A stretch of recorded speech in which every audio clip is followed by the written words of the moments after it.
Now let's look at these inbuilt function list, tuple, and set.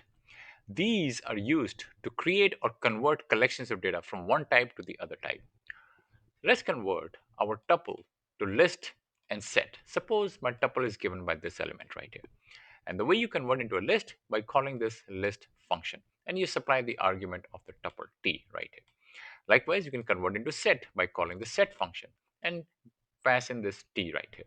Now, when I print my list, print my s, which is my set, it prints out everything just fine. In this case, you can see that when I print my s, it has removed the duplicates. 2 was getting repeated 3 times. Now it's only 1 time over here in your set. You can let's change list into a tuple and a set. So let's say this is my list right here.